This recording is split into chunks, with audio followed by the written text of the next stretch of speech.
स्वामी जी महाराज, उपस्थित मालिक की महान संगत के सम्मानित सभी प्रेमी भाई बहन और यहाँ परिवार के लोग, परिवार के मिलने वाले सम्मानित लोग और रिश्तेदार लोग, आज हम सब लोगों का बड़ा सौभाग्य है कि आज हम लोग यहाँ बैठ करके परम पूज्य बाबा जय गुरुदेव जी महाराज की दया और कृपा के समय समय पर सुनाए गए वचनों को हम लोग आपको दोबारा सुना रहे हैं, उन्हीं के वचनों को दोहरा रहे हैं।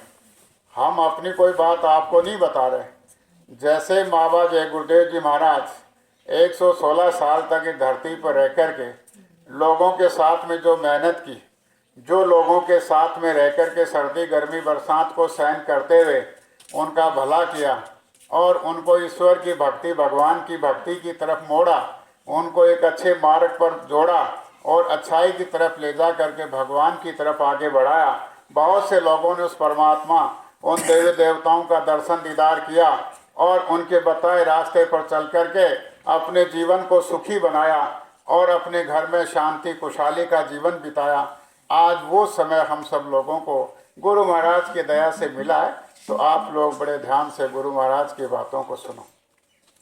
सबसे पहली बात तो गुरु महाराज ने हमको ये बताई कि हम जो इस 3.5 हाथ के शरीर में यहाँ बैठे हुए हैं, ये जो 3.5 हाथ का मनुष्य शरीर हम लोगों को जो भगवान ने गुरु महाराज की दया से बड़ी कृपा करके हम लोगों को अब की बार दिया। तो ये मालूम है मनुष्य शरीर कब और कैसे मिलता है।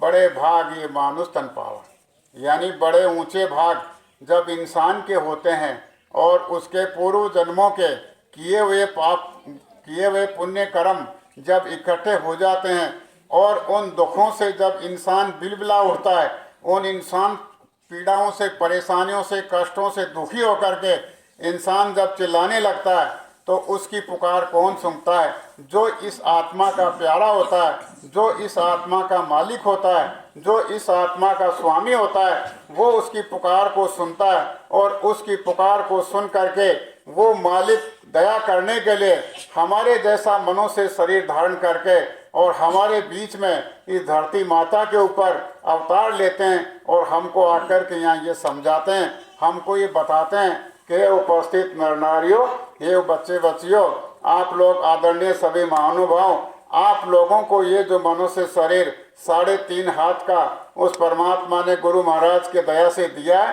तो आप लोग पहला तो ये सोच लो, अच्छी तरह से अपने दिल और दिमाग में विचार कर लो कि ये शरीर आपका नहीं है। सोच लो अच्छी तरह से।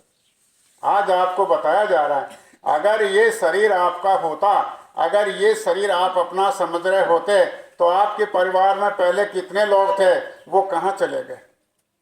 और जो शरीर अपना समझ करके बैठे हुए थे, वो शरीर आपके पास में छोड़ करके चले गए, वो शरीर आपके पास में रहा। और हमारा भी जो हम लोग बैठे हुए हैं, समय आने के ऊपर हम भी, हम जिस शरीर को लिए हुए बैठे हैं, इस शरीर को हमको भी यहीं छोड़ना पड़ेगा। इस धरती पे जो भी जन्म लेकर के आया, कोई भी अपने शरीर को लेकर के नहीं गया, वो शरीर को यहीं छोड़ करके गया।